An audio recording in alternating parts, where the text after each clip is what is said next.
to explain a little bit more of what we do to help a kid publish their book and make it come to life. The entire planning process is really unique. We don't do worksheets and graphic organizers. Instead, we make it really hands-on, get really realistic to what that child's brain might need to open their imagination. One of the first things that we often do is use story toys to sort of think through the setting and plan it out and map it out. So this girl created a story about the characters going to camp. When she's ready to create that story and plan it out, I want her to be able to make that story last 24 pages, since a book needs to be at least 24 pages for it to be published. And so instead of just having her just start writing, I teach kids about a roller coaster concept, making their story feel like an exciting roller coaster. So this is a lesson in the online course where they will make a happy face and a sad face section of their paper, and they'll map out like bad things that are happening in the story, then good things that are happening in the story. Maybe there's a problem that happens in the middle of it or a plot twist. In general, we wouldn't expect that the story stays just like that while they're writing it, but it just gives them a map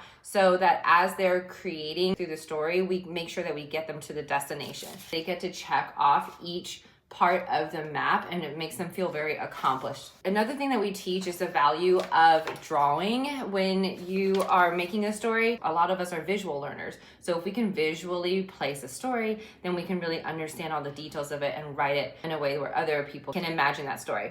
And so another step that Emma did is that she drew a map of the camp that the kids were going to. And once she drew the map, then she was able to include a lot more details and be a lot more clear of how the kids were traveling through the camp. Something really cool is that we took that map and we were able to add it into the book. It's also a resource that readers can use to help them understand what the book is about. These are just a few of the tips that we give kids on how to help them turn their story idea into a book, and these lessons are all included in our online course, and it takes the kids step by step through each of the process, making it really fun, really hands-on, and really celebrates their imagination.